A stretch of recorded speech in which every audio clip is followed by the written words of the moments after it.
All right, good afternoon, everybody. Good afternoon. Welcome to the class. This is how to train to be your own family first responder.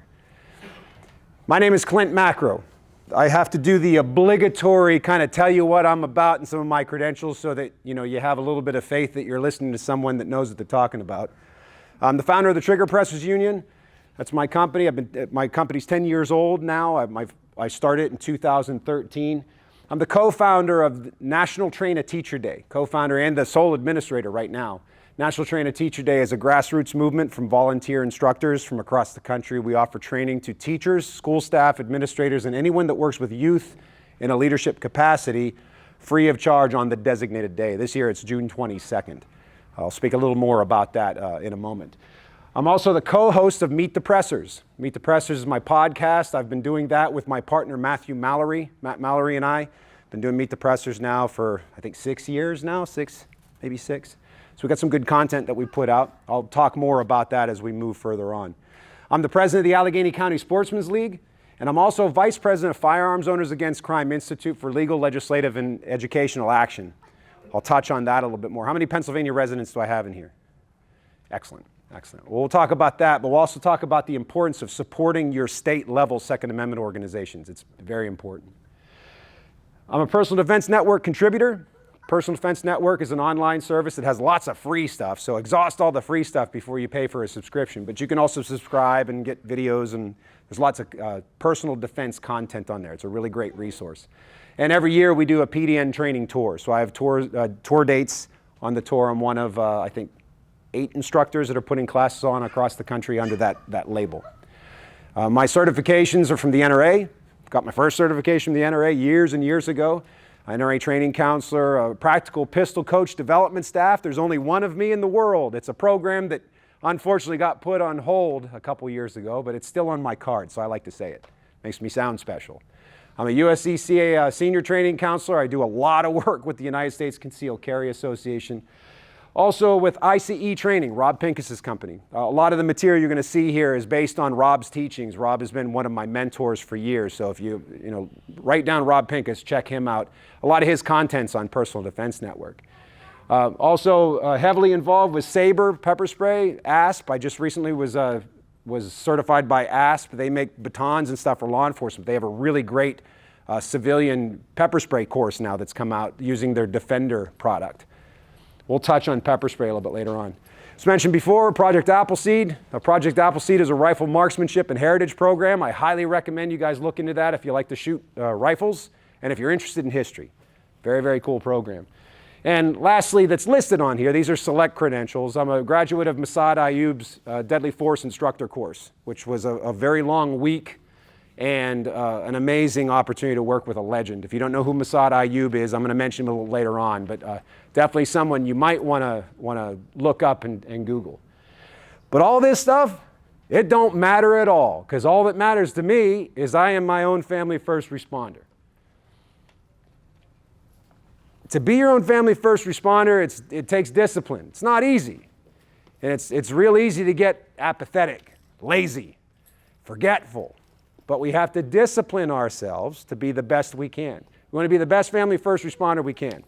It's impossible to be switched on 100% of the time. It's like being a spouse.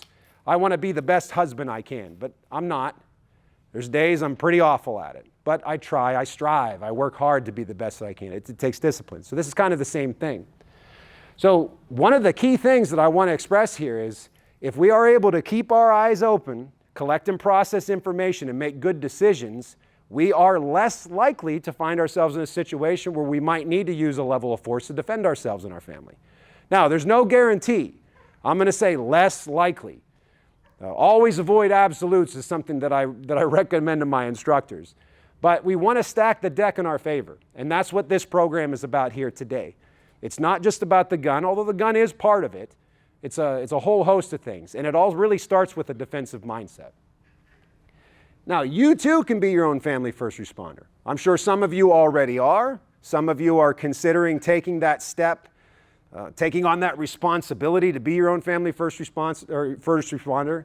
Obviously, when we talk about firearms and potential use of deadly force, there's a great deal of risk, liability-wise, legality. There's a lot of wax that goes into that ball. but you can do it.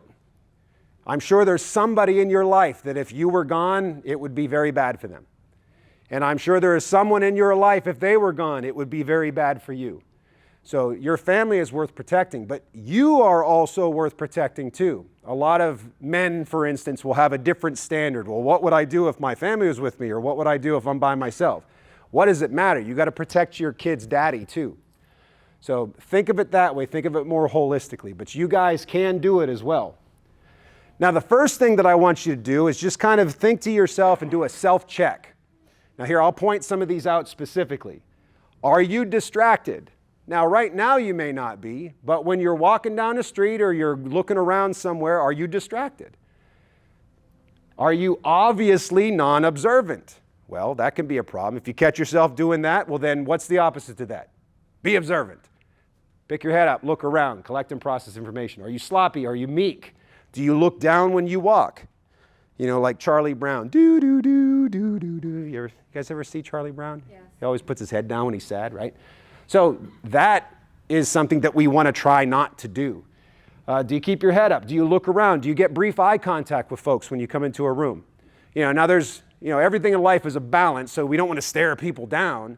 But guys will do this. They walk in and they kind of do the man nod. Like, I know you're here, you know I'm there. It maybe going back years and years, like to the days of the caveman, our tails would puff up and we might pee on each other's feet or something. I don't know. But guys just kind of like, hey, I recognize you're here, you recognize I'm here, okay, fine. Women don't often do that. Eye contact with females is more of like an intimacy thing. But to just kind of scan the room and show everyone, hey, I'm looking at you is a very important and smart thing to do. In addition to that, are you looking very wealthy? Are you carrying things of value that people can see? You have to understand that criminals are opportunists. They may not think, well, I'm going to go steal someone's gun today, but if they see you looking sloppy, not paying attention, and they can tell that you're carrying a gun, maybe they want to like knock you over the head to take your gun. They're opportunists. Do you print? So for instance, if my gun was sticking like this, you would see it. You're like, oh, he's got a gun on him. So just so you know, I don't typically walk around town wearing the polo shirts. I do print a little bit here. I put on a couple pounds in the last year, so that's not helping me much. But you want to be aware of that, right? Do you stay with the herd? Do you look like you belong where you are? All these things are very important to consider. Remember, criminals are opportunists that seek out the easy prey. So if you look like you belong there and you look confident, well, that's a deterrent.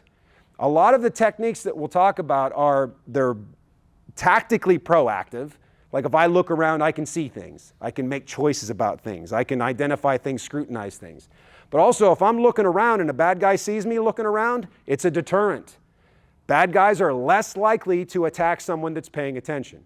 Now again, there's no guarantees, but again, stack the deck in your favor. Stack the deck in your favor. So looking around, paying attention, you're less likely to be attacked by someone if you're doing that.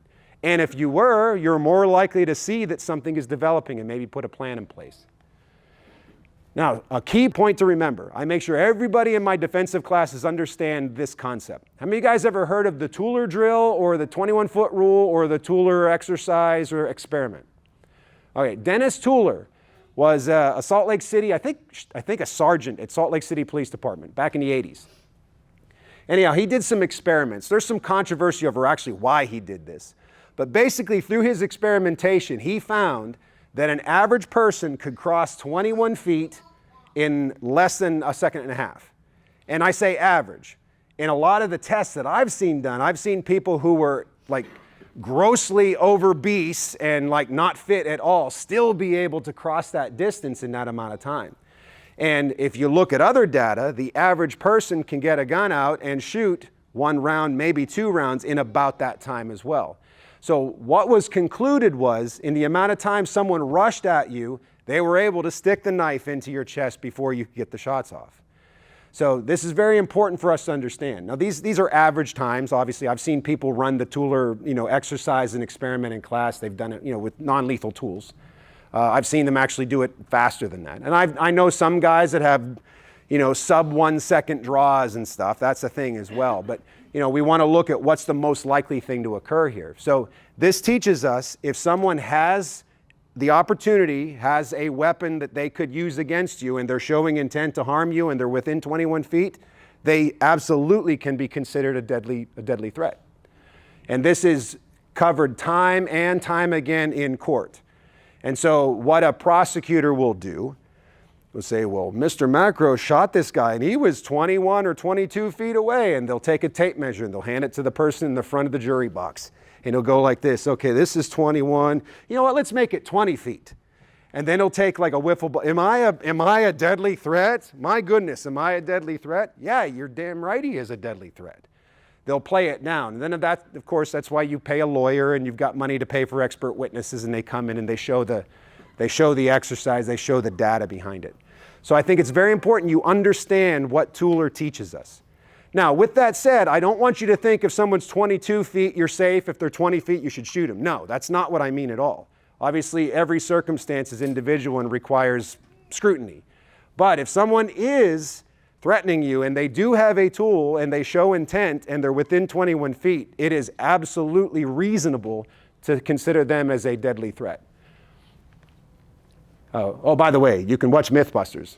They did actually 2 episodes, I think, but season 10, episode 11, they studied this pretty hard. If you guys remember Mythbusters, like Total Scientific Method, very entertaining episode as well. But they also came to the same conclusion that Tueller did. Now, because of what Tueller teaches us, I want you guys to build a protective bubble. A protective bubble that's maybe 30 to 50 feet. You know, the point is, I don't want them to get the knife in your chest before they harm you, before you pay attention to them, right? So make a protective bubble, 30 to 50 feet. And this is the same thing law enforcement is taught too. So we're going to get into the concept of reasonableness in a moment. If it's reasonable for law enforcement, then it's reasonable for you guys as civilians too. So what I want you to do is kind of create that bubble, and anybody that's within that bubble, you want to scrutinize them. You want to pay attention to them. You want to, prejudge them as far as their, threats are considered, and scrutinize those individuals. And if someone is inside that bubble and you're getting the heebie-jeebies, or you obviously notice something's off, then try to create distance to get away from them. Try to maintain that bubble. The bubble concept absolutely works, and actually always works, even if you don't have a firearm. Like, we want to still maintain that bubble and make that part of our thought process. So space typically equals time, more space equals time, and time typically equals opportunities. If there's more time, I may be able to recognize more opportunities. And I may not necessarily have to resort to deadly force, but if I do, I'm collecting more information. I'm probably going to be better equipped to articulate why it was reasonable for the circumstances because of the information I'm bringing in, because of my thought process, because of what Tueller teaches us. Now, I'm going to steal this line from the USCCA curriculum. The USCCA Concealed Carry Home Defense Fundamentals is a fantastic curriculum. And although much of the presentation you're going to see here is very similar to that and some of the stuff that we would teach for the NRA, it's kind of my PowerPoint deck, but this is right out of the book from USCCA. At its most basic level, a personal and home protection plan is designed to keep us physically safe, legally safe, financially safe, and morally safe as well. There are multiple damages that we and our family can incur if we ever are in some type of defensive encounter. The physical thing's easy to figure out, right? Like, we don't want to be dead or maimed or harmed or something like that. But if we do have to use a level of force, and I would say almost guaranteed a level of deadly force, we're going to have to deal with the legal and the financial aftermath. If you pull a gun, or in many jurisdictions even touch a gun in some type of confrontation, you could potentially be charged with deadly force, using deadly force. And we can't discount the fact that politics plays wherever you go. I live in Allegheny County, Pennsylvania, Pittsburgh city. I'm not in the city, but I'm in Allegheny County.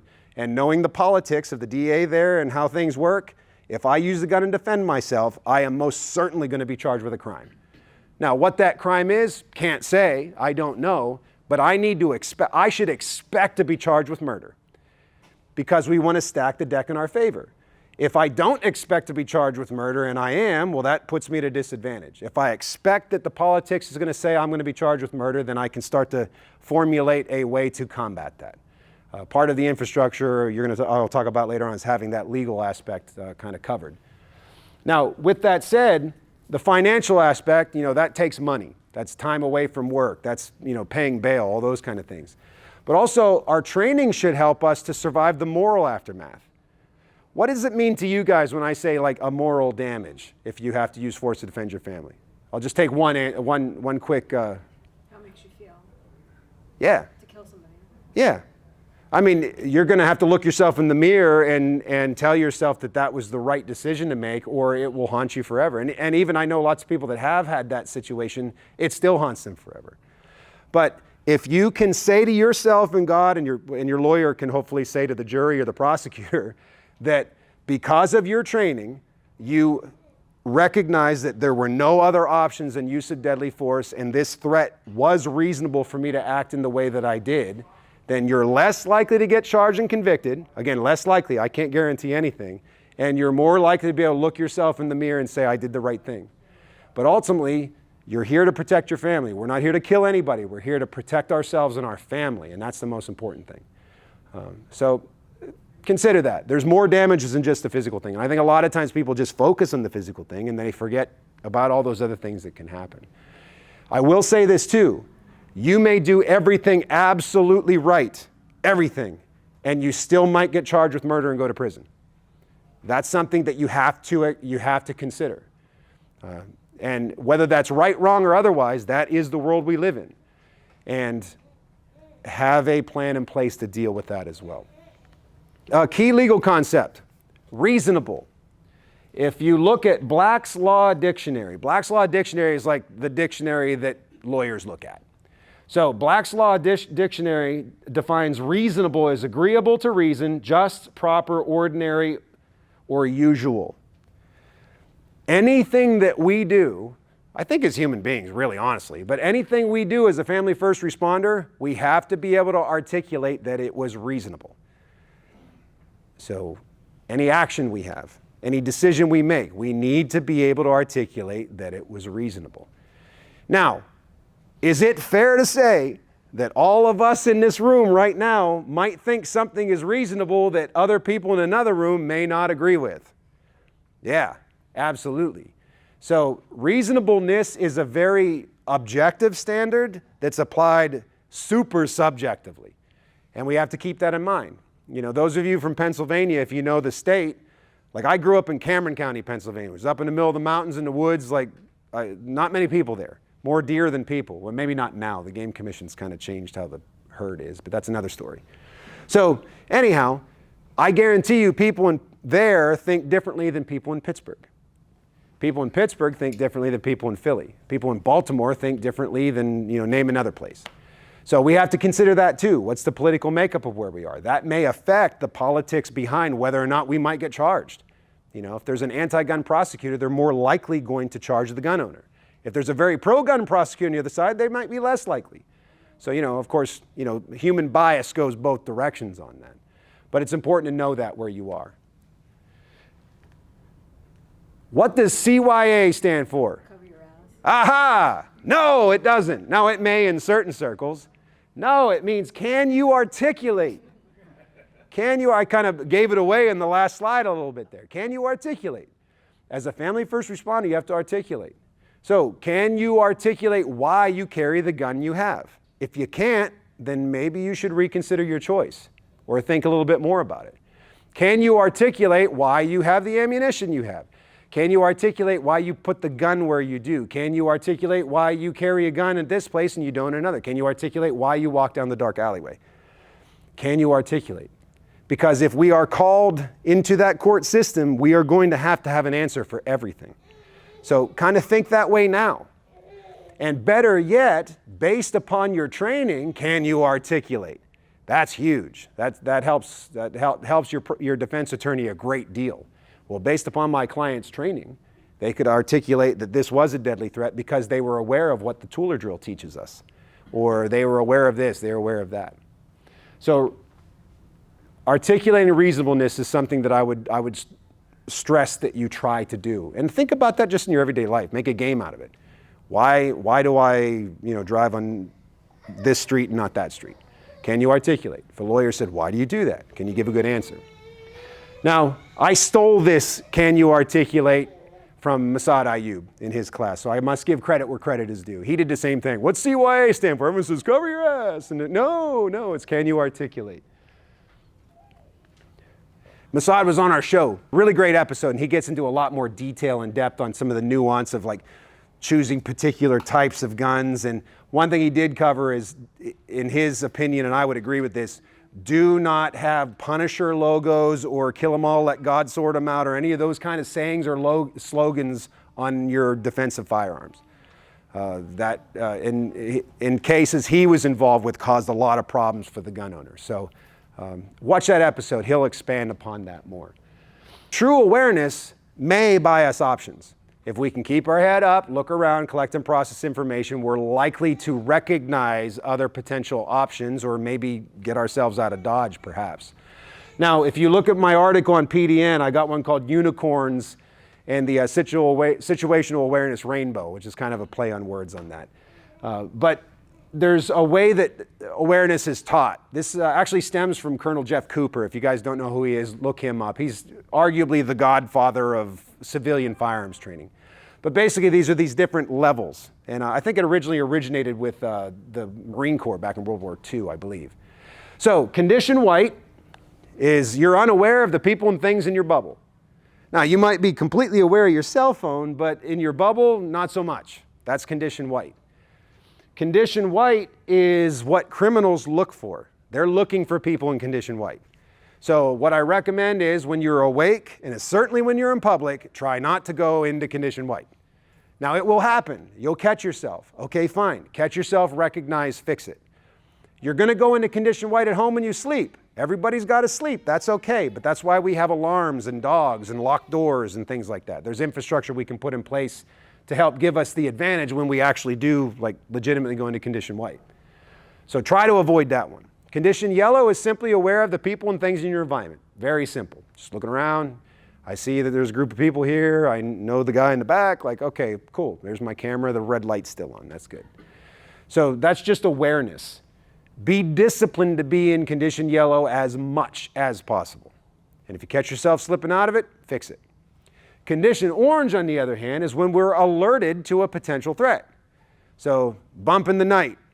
Somebody doesn't belong here is now here. You know, someone's walking towards me in a strange way. You know, my spidey senses go off. Whatever. Knock at the door in the middle of the night. Things like that. Well, that puts you into condition orange. Condition orange doesn't necessarily mean that that is a threat, but it's a potential one. So it requires scrutiny, and you need to set thresholds. So if he does this, I say he or they or it or whatever. If this individual does this thing, then I will do that thing. So kind of set up like a cause and effect threshold, but start to develop a plan in that moment. Condition red is when it's time to do something. Now, condition red does not necessarily mean take the gun out of your holster and shoot someone in the chest a bunch of times. That's not exactly what that means. But it means you have to do something. We don't want to just freeze and go, duh. We want to say, oh, I gotta run. I gotta yell for help. I gotta go down the hall. I gotta, grab my firearm. Maybe I take the gun out. Maybe I use pepper spray. Whatever. But you want to do something at that point. And the theory is if these are allowed to escalate in your condition orange phase, you've thought about what that next thing might be. You've considered it. So this is how you want to kind of look at these color codes of awareness. Condition red, also know now sitting here that in condition red, the body's natural reactions and the adrenaline is likely going to play a part in this. And we'll get into a little more on that here in a bit. When planning, whether that be equipment, the type of training, infrastructure, I recommend that you apply the plausibility principle.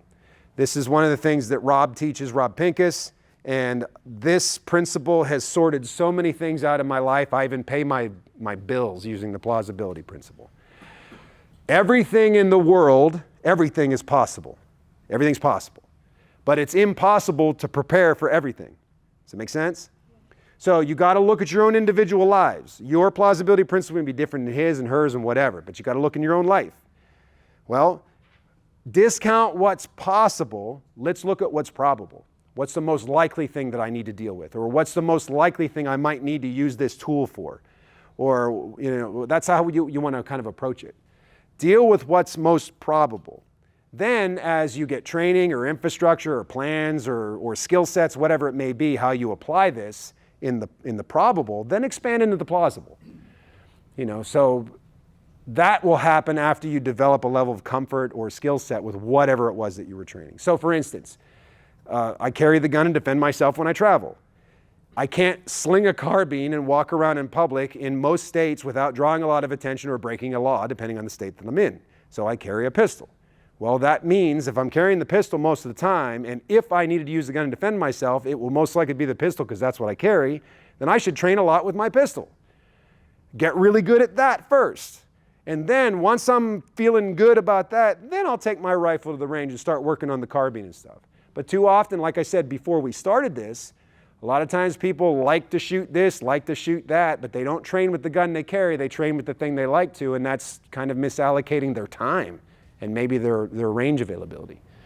So try to discount the possible, look at the most probable, deal there, and then once you feel good about that, then expand into the plausible or what's reasonable after that, the next step.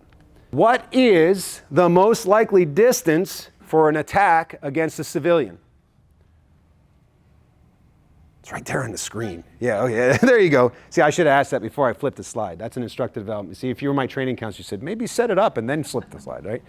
So, yeah, the most likely distance for a civilian is 9 to 15 feet.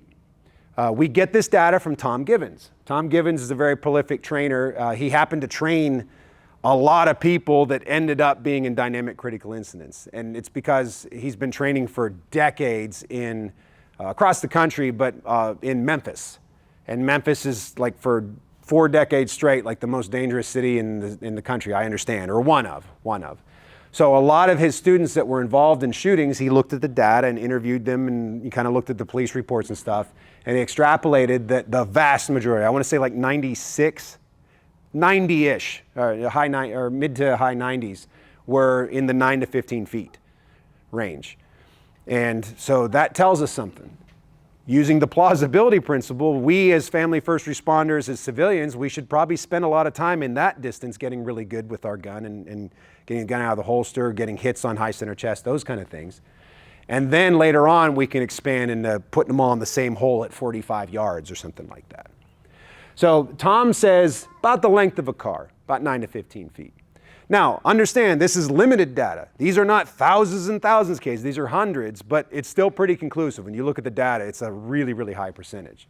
So, weighing up the plausibility principle, I should spend most of my time training in this distance and get really good there first. Now, how many of you guys have a gun for your home, to defend yourself in your home? All right. How many of you guys, what's the average width or catty corner of your bedrooms? About a big one, yeah. Most of them 9 to 15 feet. So, if you're practicing for concealed carry and for home defense, that 9 to 15 foot range is a really good kind of catch-all distance to really work at. Yeah, you get really good and fast in those distances, then spread it out. See what you could do if you had to take that long shot at the food court like that kid did about a year ago, But what's the most likely thing? 9 to 15 feet. Now, if I got any law enforcement officers in here, law enforcement officers is not 9 to 15 feet. It's 3 to 5 feet. But look at the context. How many police officers go, hey, you're under arrest? Like, that doesn't happen. They're always into arm's reach because they're putting cuffs and stuff on. So that's a law enforcement thing. That's why I specifically say civilian 9 to 15 feet. So remember what Tueller tells us, 9 to 15 feet within 21? Yes. So want to train for the worst case scenario. Don't train for when you're at your best, train for when you're at your worst. So this is called the chart of doom. This is something I teach in a lot of my classes, and I'll give you the abridged version here. We want to train for that situation where we're in the least amount of control and the most amount of danger. So you can see my graph there, as sloppy as it is. Their danger goes up, more or less control down there. So let's say we're here at this dot. Let's assume we have a place where we can shoot in our backyard. Some of you may have that. And you got a nice hillside in the back. There's nobody around, just you by yourself. You got your pistol and you're shooting pop cans in the backyard. Nobody's around. Can we agree, outside of a very unlikely catastrophic ammunition malfunction, you are in zero danger and in complete control? I mean, unless you turn the gun on yourself and that immediately disqualifies you. Zero danger, complete control. We agree with that? Yes. All right, cool. So you go and you take a class, or you do a 3-gun match. Any of you guys competitors? So you do a 3-gun match. You know, people are moving around. You might trip on the box. I can tell you the range officer's in control of that situation for sure. You're giving up a lot of control there. So there's dynamics going on. So the danger goes up. And anytime you're doing classes and you're working at competition, there's more people. And I can tell you, add people to the mix, the danger goes up because people are dangerous. So, all right, you can see how it starts to go up here. So let's go to the opposite spectrum. Let's go up here. Let's go outside of the box. How many of you are truly concerned about walking on the street and someone randomly shooting you in the back of the head from a clock tower with a rifle? Is it possible? Yeah, but how likely is it for you? Like probably I would say most of you, not knowing who you are and what you do, probably most of us, like that's almost impossible. Almost. Now, if you're Trump or Biden or, you know, a police officer that's locked up people that could get out of jail and stuff, like it's a much more likely thing. Again, everyone's plausibility principle is unique. So, you know, when Trump came here, I guarantee you there were Secret Service guys here for days before he got here, and they had, I know there was 5 sniper teams I noticed inside the arena the other night. So, like that's what they do because that's their plausibility principle. So we can all here agree that we just need to discount that, right? If you're truly concerned about that, then hire some sniper teams or don't leave the house. That's my best advice on that one. So what we want to train for is this right here. When we're the least amount of control, most amount of danger. I want to train with my gun in that context where I don't know what my name is, where I'm shaking uncontrollably, where I'm crapping in my pants, where I don't see right, where I don't hear right, where my brain's fogged. That's where I want to train. Now, that's tough to do in training. That's why you want to get a good defensive instructor that can simulate that to a degree on the range. And ultimately, if you guys have the opportunity to work with some of like the TI system, the video simulators where you're actually in the middle of a screen and you got a gun and there's someone back there running a video program, or even better yet, if you can get people to dress up in protective gear and shoot at each other using non-lethal training rounds, that's pretty fantastic. But there are ways to simulate stress, there's ways to simulate confusion, and I don't want you to train in isolation if you can help it. Training in isolation is when folks come to the range and they pick out the target they like and they set it on the carrier and they put it at this distance because they know they can hit the target at that distance, and they crack their neck and cleansing breaths and do all the pre-shot stuff that they do. And again, they shoot in single action because they don't like their double action trigger and all those things. That's isolated training. Yeah, there can be value gleaned from any opportunity where you get to shoot, absolutely. Especially if you're training like isolated skill sets, that's totally a thing. But if we're holistically training to defend ourselves in what could be the most stressful moment of our life, then we want to learn to train in that context as much as we can do so safely. What do housewives, soccer moms, police officers, regular people, baseball players, and even most mammals have in common? So you're waiting for me to say something else after that. Well, I'll tell you. They all react the same way to a surprise stimulus. I'll say, for the most of the time, majority of the time, most likely. And that's because we all have this fight or flight thing built into us. You guys ever hear fight or flight? Yeah, a lot of times people say flight, fight, or freeze. The freeze, I think, is definitely something, but you guys are already now thinking about it. So because you're thinking about things, you're less likely to freeze. I believe freeze happens when people haven't considered something at all. They're like, oh, wow, I can't believe that I'm actually in this situation. I never even thought I'd be in this place. That's where freeze is more likely to occur, in my opinion. So the amygdala is a part of the brain. I'm going to make this sciencey stuff as dulled down as I can so that I can explain it well. The amygdala is a part of the brain that's like a circuit breaker. And you sense something bad, you hear a nasty noise, your hair stands up in your back of your head, whatever. The amygdala trips, and then our body does stuff automatically without us cognitively processing it and deciding to do so. And these are what we call the body's natural reactions. We're going to talk about some of the external and internal body's natural reactions. So the external ones are stuff that we can see by watching video. Some of the big ones, lowered center of gravity. When people are startled or attacked or in some type of duress, they don't stand like this. They lower their center of gravity. They lower down. Even people before they fight and police officers will tell you this, they can tell when someone's about ready to fight because they'll actually start to lower their center of gravity a little bit. And this gives us a stabler base so that we can take hits or hit a little better, if you want to go back to like when we were, cavemen or whatever. But also, most importantly, it gives us the ability to move. Superman doesn't take off like this, and Frankenstein might walk like this, but human beings don't. We lower our center of gravity and then we move. So movement is our primary defensive positive going back to the beginning of time.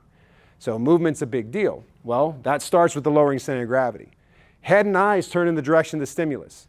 You've probably seen someone get hit in the face at a baseball game and they heard crack, pop, fly, and they turn and the ball hits them in the face. Because we are conditioned to look at things to collect and process information. So head and eyes turn in the direction of the stimulus. Squaring off to the stimulus as much as the terrain will allow. So you'll see people and they'll go, they'll turn towards it. Well, that helps us to square off. That helps us to lower our center of gravity. That helps us to get more information as our eyes look upon the thing.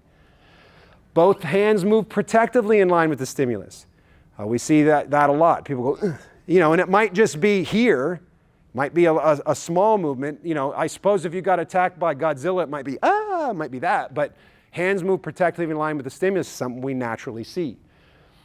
If you're holding on to something, people will squeeze both hands together. Any of you guys ever hold onto a railing, slip on your stairs, and almost rip your arm out of the socket because you grabbed hold of the railing really hard? That's a natural defensive positive. That's the grasp reflex. But typically it's sympathetic. So if you squeeze your coffee cup, you'll probably squeeze your fist too. I would almost guarantee that. If we had high-speed video of you getting into some type of confrontation or startle, I bet that would occur. Arms at full extension. Now the stimulus, proximity is a factor here. But how many of you guys ever wrecked a car or like slid on ice in your vehicle? When you wrecked, did you go like this or did you go, oh? Arms at full extension. Arms at full extension is a huge thing. If you look at some of these videos here, now you can't see the links, but Google guy dresses up like a bush and scares people. Just Google that. You'll find like hours and hours of videos of that. Google haunted house scares. Every big haunted house in all the cities have like scare cams you can look at. That's a great one. And a haunted house is interesting too because they're expecting to be scared. And you see this stuff happen. The Boston pressure cooker bomber, the Boston Marathon bombing. Horrible event, but we can glean some value out of it because there's a lot of video from a lot of different angles and we can see what happened. And depending on the stimulus, whether it was concussion or noise or flash or what have you, we see slightly different things with like maybe hand placement or where the hands went, but the lowering center of the gravity and the turning the direction of the stimulus is pretty conclusive. If you slow it down, if you get a good high definition version of it, especially the one from the finish line, you can see people turning in the direction. So these are things that are very likely to happen, and we see this through video. Internal stuff we can't see on video, but I highly recommend you check out a book called Deadly Force Encounters by Dr. Alexis Artwalt and Lauren Christensen. In this book, they interviewed a lot of police officers that were involved in shootings. The original book years ago, and the latest version was 2019. They added some more data, but it was still very consistent. Auditory exclusion, heightened visual clarity, tunnel vision, slow motion time, memory gaps, false memories. These were all things that they reported. And I have them in this list in order of likelihood, based upon the data from their book. So very high likelihood that you won't hear things or things will sound off, maybe muffled. Very, very high likelihood that you'll have heightened visual clarity and probably tunnel vision as well. There's situations where people did get their glasses knocked off and could see because their eyes became supercharged in the stressful situation. I'll explain that in a bit. Tunnel vision, I'm sure most of you having an argument with your loved ones, probably you started to get tunnel vision at some point. Slow motion time, those of you that wrecked the car, did it happen really fast or was like, bap? Well, there's some good things actually that come from that. It gives us the opportunity to actually collect and process more information in a shorter amount of time. If you get a chance to talk to like high-end operators, special forcey type guys, they wait for that. And it's actually a huge defensive positive because they know it's coming and they can literally process more information in a short amount of time. I think that's why it's built into our DNA. Memory gaps, false memory. You may not remember things, you may remember things that are completely wrong. This is why I recommend when police arrive, you keep your statements to a bare minimum Because you might say something you think is good and right, and it might be completely wrong. And if a prosecutor's wanting to get you, they can show that you were being deceptive, or at least make that argument. Dr. Alexis Artwell was on our show. Check out that episode. She's a wonderful woman. She was a professor at Force Science Institute. She's since retired, but a really, really good episode. So check her out. That was a fun episode to do. And one thing she said too, which I found to be ironic, because she did all the interviews with the police officers after their events. She says human beings are absolutely incredibly bad at remembering things after a stressful moment. Like incredibly bad. And I thought about that. Like, how many times have you had an argument with your wife or your husband and then the next day go, wow, did I say that? Yeah, and like, then she says, well, no, you didn't say that, you said this.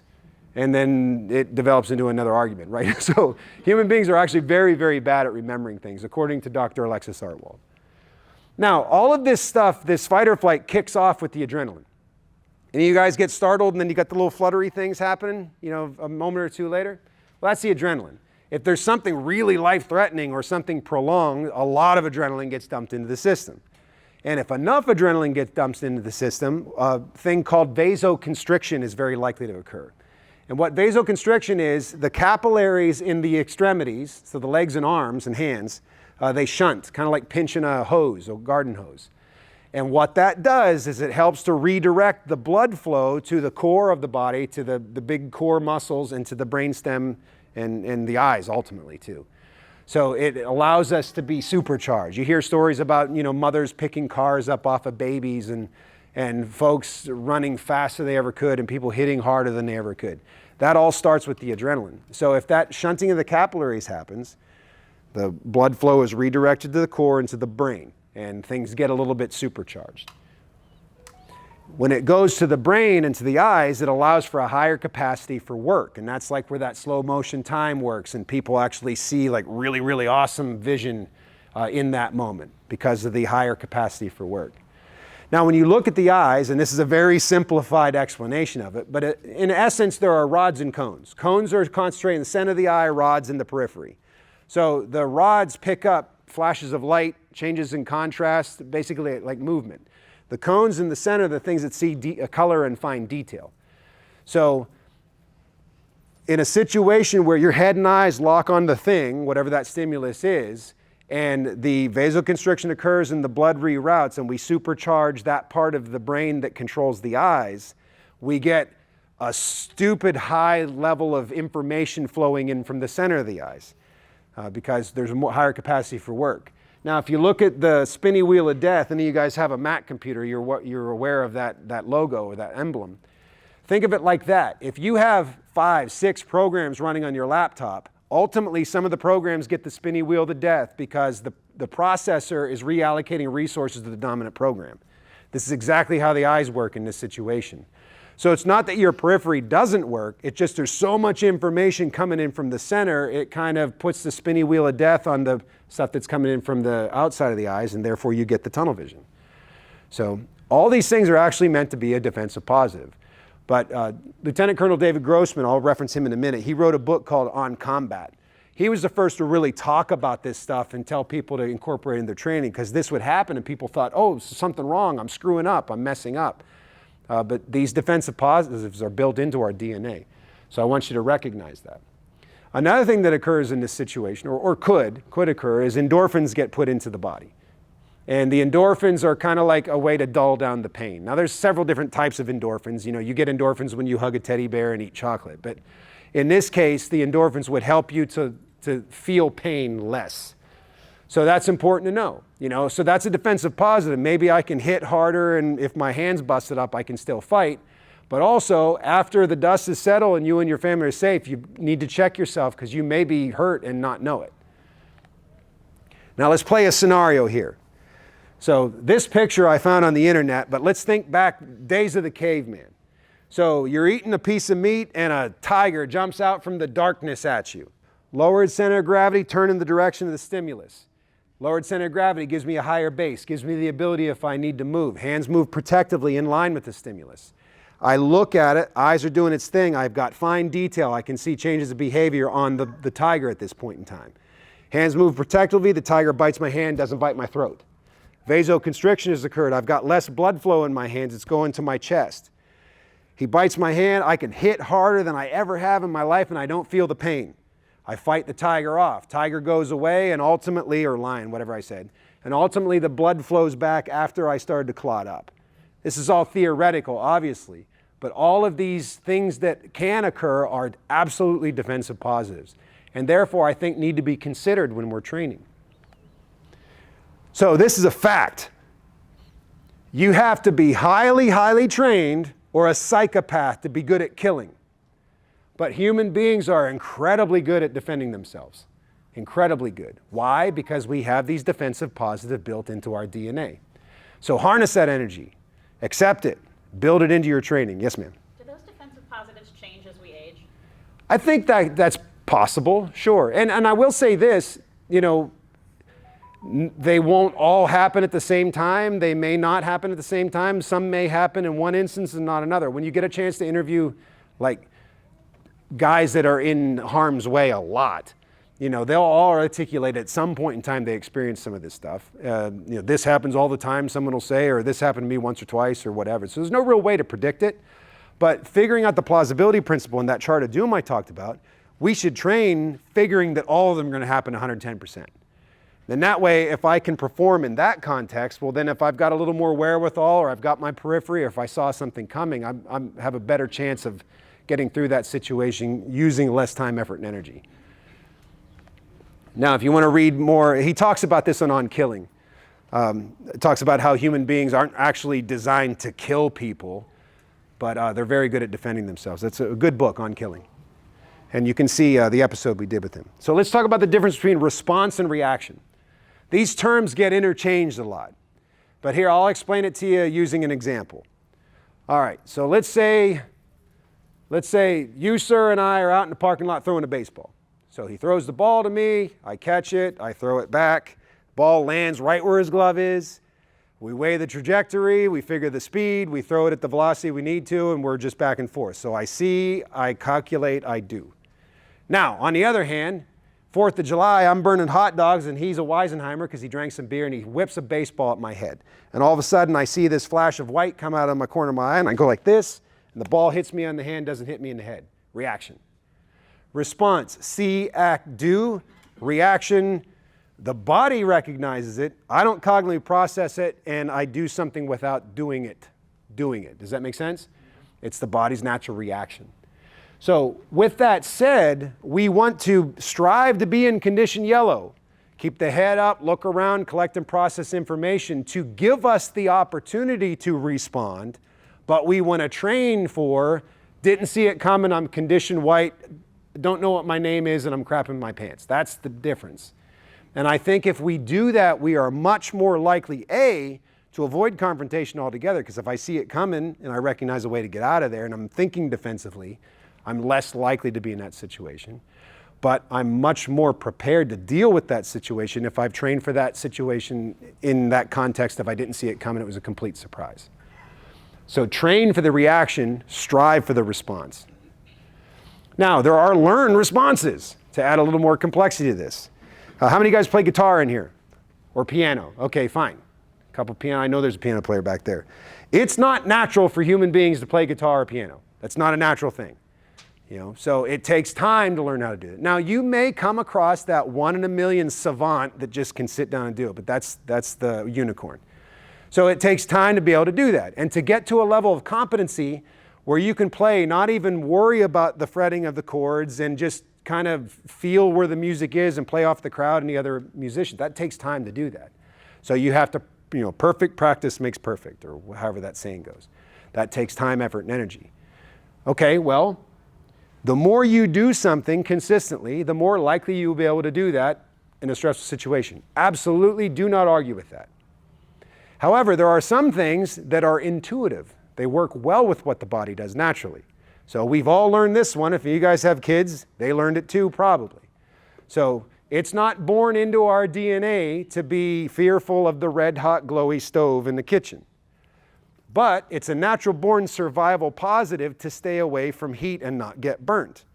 Well, my son looked at the stove and went, ooh, psst, burn his hand. And He never touched a stove again. Luckily, most of us don't have to learn that multiple times. All right, well, that develops a learned intuitive response to the stimulus of hot, glowy things. So I guarantee you, to this day, you guys as adults, put your hand near a heat source, feel heat, and you pull your hand back without even thinking about it. Learned intuitive response. So things that are intuitive are easier to learn, and it may not take nearly as many reps to actually kind of get them worked into our DNA.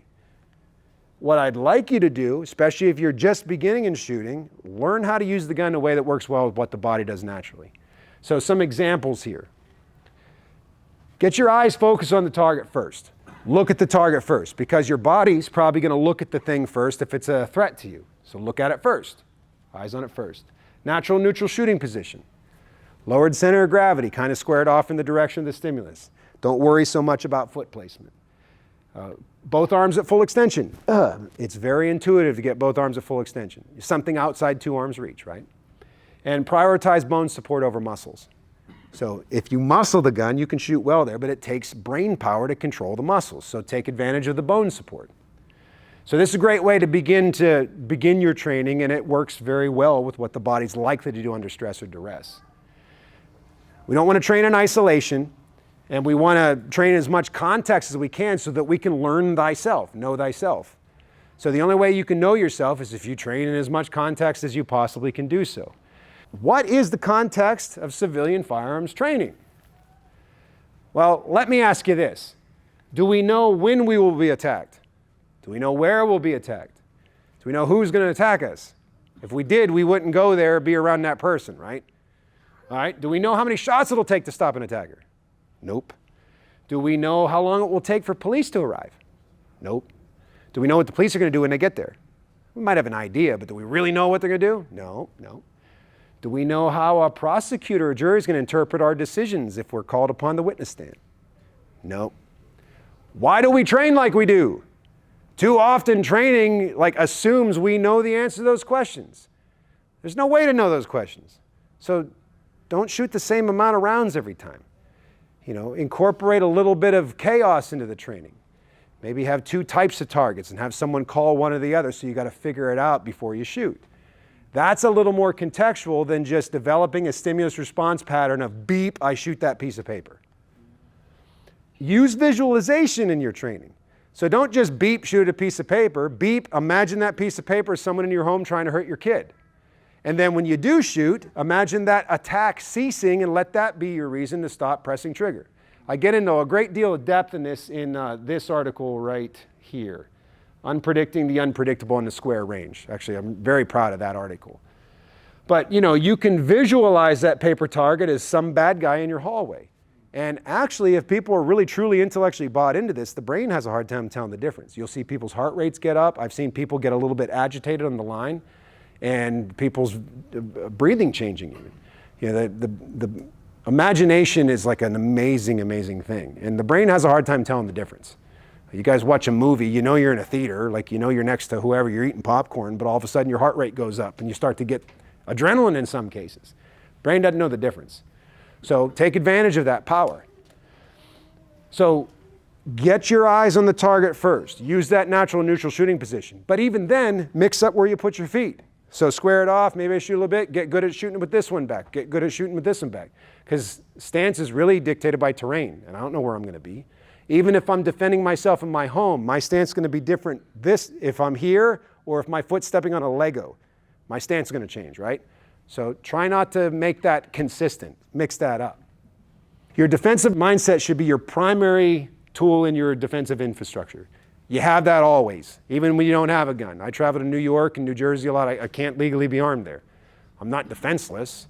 I will argue I lack the most efficient defense tool available to mankind, not having my gun, but I'm not defenseless because I try to maintain that defensive mindset.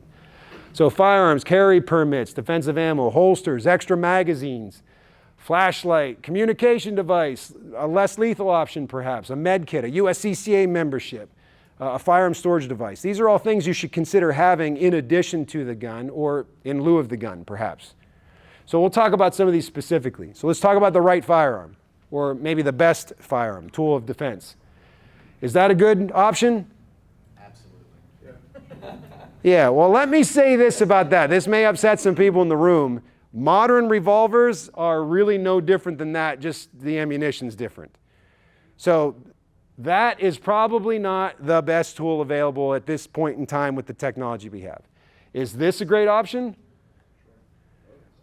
I love the AR, man, but I will say it takes 2 hands to run it. So how many of you guys have kids? Are you going to drop your kid and grab hold of the rifle? What's the likelihood of you not grabbing your kid and pulling behind you? You know, are you going to try to call 911? I recommend you do as soon as you can. Can you call 911 and shoot a rifle at the same time? You can if you're Rambo, but then you got to go, oh, when you do it. So that doesn't work either, right? So that is a consideration. What about this? Remember the plausibility principle. Like if you have a family and your husband calls 911 while you get the gun ready, maybe the AR is a good choice. AR is a great rifle, a great platform. So use that plausibility principle. My general recommendation is a modern striker-fired semi-automatic polymer gun in 9mm lacking a thumb safety. That was a mouthful. But that's my general recommendation. Now you individually, I need to know more about you and your lifestyle to really give you an ultimate, like here's what Fred needs. But if I'm speaking to a room, I generally recommend modern striker-fired semi-automatic polymer gun in 9mm lacking a thumb safety. And some of the reasons why. Most have interchangeable back straps that help with fit. So that's important.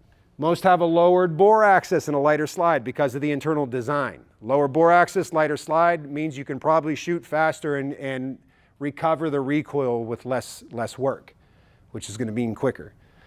Most lack a thumb safety. Again, I recommend one without a thumb safety. So that means you don't have to do anything but press the trigger to make the gun go bang. But the design itself actually has multiple internal safeties, which make it less prone to negligent discharge if you threw it on the concrete. You know, striker guns, you can throw them on the ground. If they're working the way they're designed, you can run over with a truck and it won't go off. So that's kind of a cool thing. They come in a variety of sizes and capacities. Generally less expensive in the grand scheme of things too, because they're half polymer, like plastic. It's cheaper to manufacture them. So, you know, you have more budget options. 9mm, plentiful. You can find 9mm everywhere. 30 super carry is really kind of intriguing now that it's come out. You know, 357 SIG may actually be a superior round when you really look at the ballistics and things like that. But good luck finding that ammo anywhere. You know, so 9, you can get lots of cheap practice ammo. And a lot of departments and agencies across the world use 9mm, and there's lots of good options for defensive ammo that we have data on, which helps to, you know, explain reasonableness. And it can be used one-handed. So you don't have to go, oh, when you shoot it. You can just shoot one-handed if you need to and hold your baby, or use a cell phone or a flashlight or whatever. It gives you more options. Reliability is paramount. Now, I've worked with thousands of students, and I can say that this list over here virtually runs flawlessly in the hands of a wide swath of people on the planet.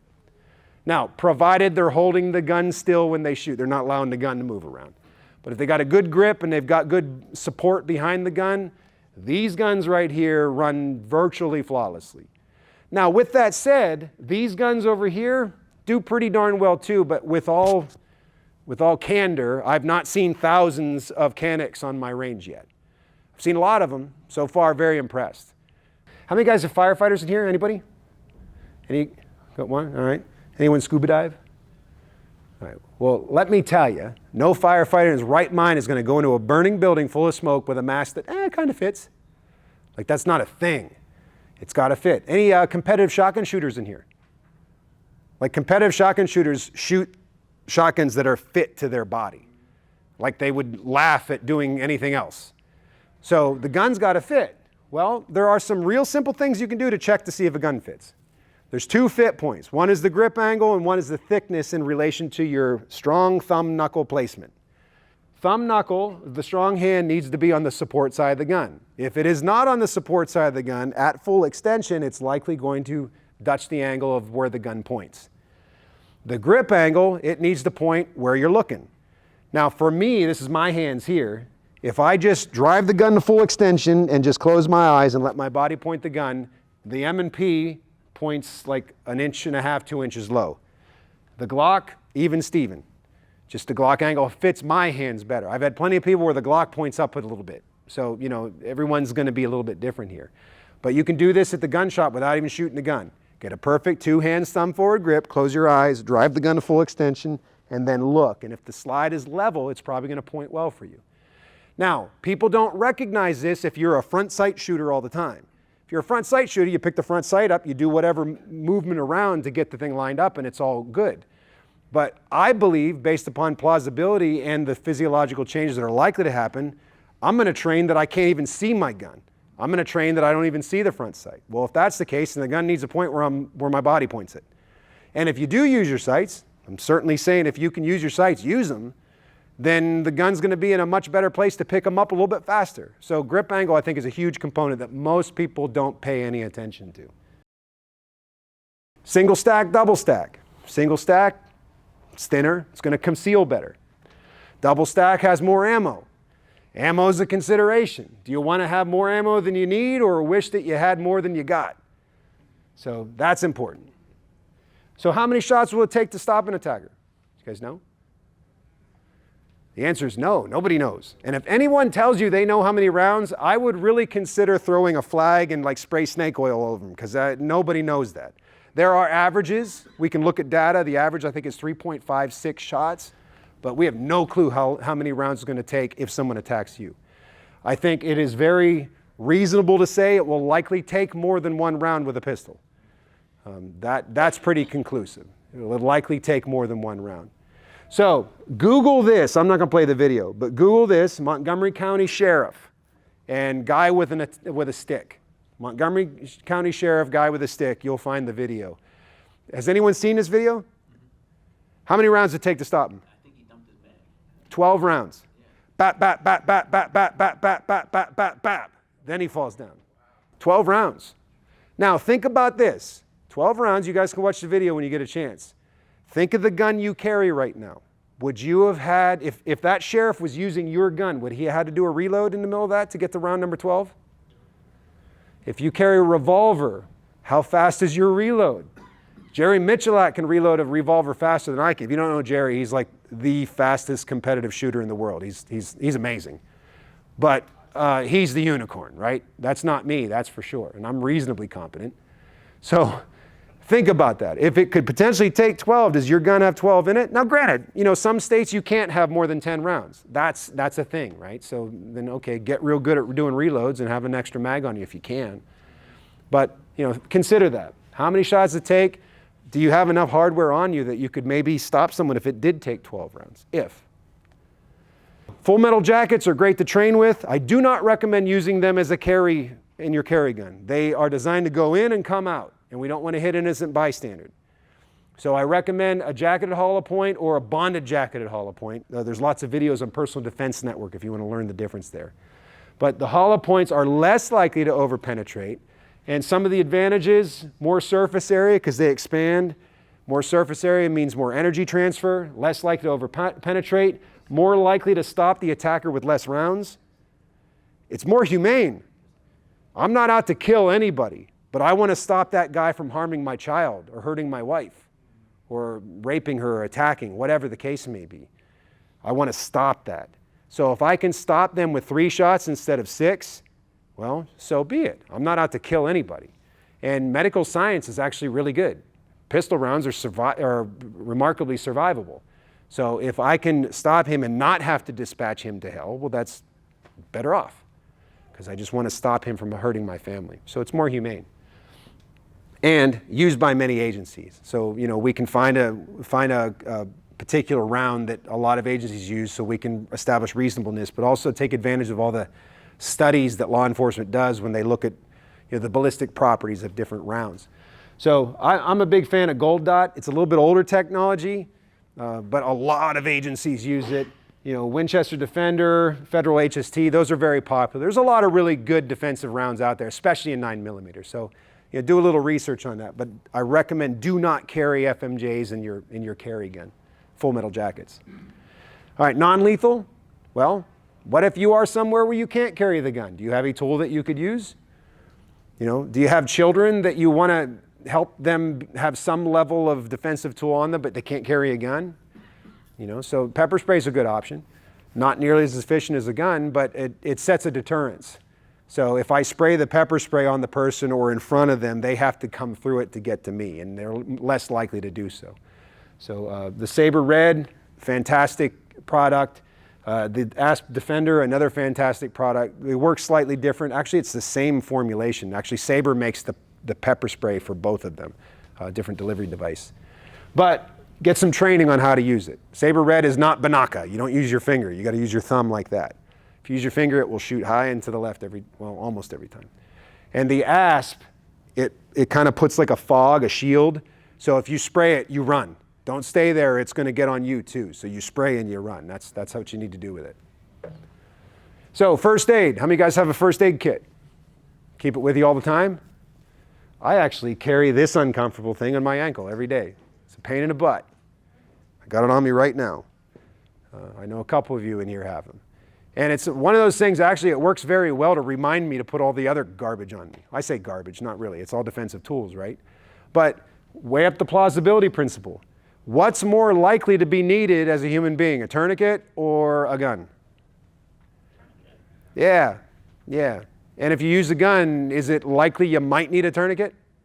Yeah, so you don't have to carry one in your body, although if you can, that's a good idea. But do you have one in your desk? Do you have one in your car? Do you have a med kit in where you work? That would be a good thing to have near you.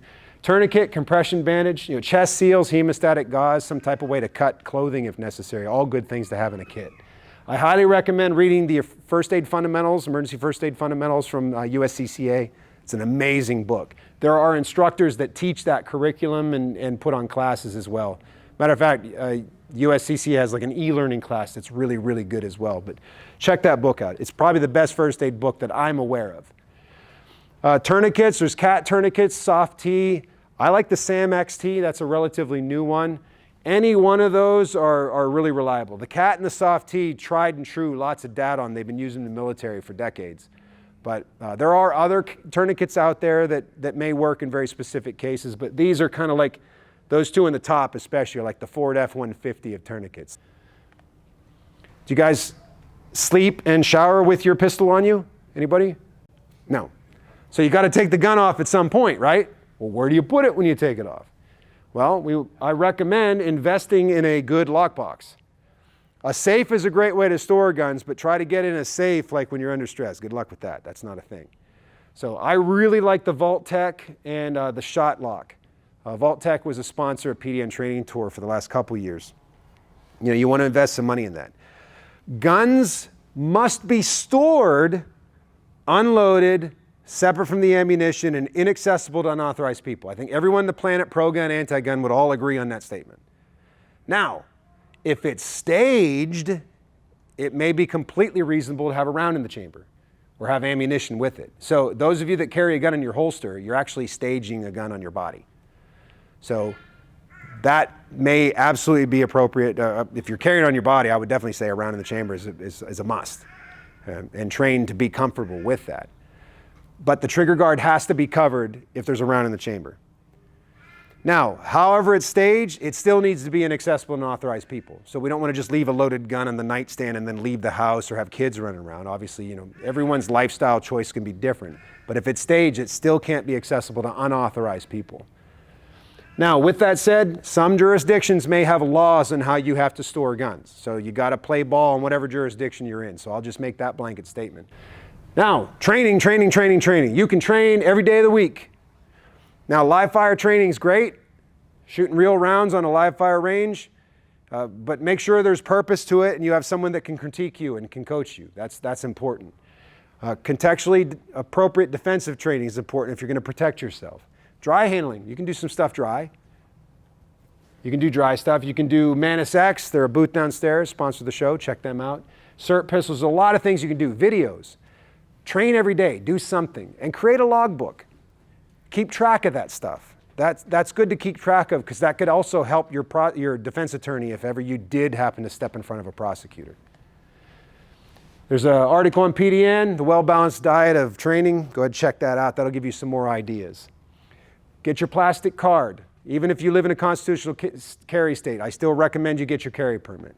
It helps to establish reasonableness, and it gives you some leverage when you go into different states that may have reciprocity.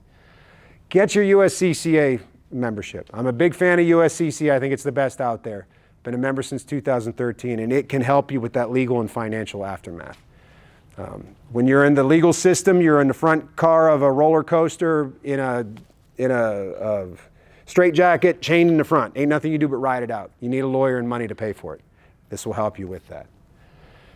Protect yourself from politicians as well as criminals. Get involved with those state level organizations. Vote. Get your family to vote. You got to vote. It's important, especially this year. Get out and vote for people that will protect your rights. Pennsylvania's organization is Firearms Owners Against Crime. We've got a booth downstairs, check them out. But every state has a state level organization. Massachusetts, Gun Owners Action League. Virginia is the Virginia Citizens Defense League. Every state has a state level Second Amendment organization. Please donate to them and help support those organizations. National Trainer Teacher Day, I spoke earlier, June 22nd. If you know any teachers, school staff, administrators, anyone who works with youth in a leadership capacity, go on to nationaltrainerteacherday.com and find an instructor. And if you can't find one near you, get in touch with me. My stuff is on there, and I'll help to find someone for you. Free training for folks on that day. Meet the Pressers. Subscribe, like our show, check out all the different things that we have on there. I'm very pleased and proud of the work that we've done on that podcast. There's my schedule. You guys all have a copy of that. You can get more information to me on triggerpressersunion.com. I have all my articles and videos linked on there. This video will be on there ultimately. And if you want to sign my mailing list sheet, it went around. You can put that on there and I can put you on my mailing list. I want to thank the NRA for allowing me to come out and present at Great American Outdoor. And that's all I got. Stay armed and be well regulated. I hope you guys enjoyed the seminar. Thank you. Yeah.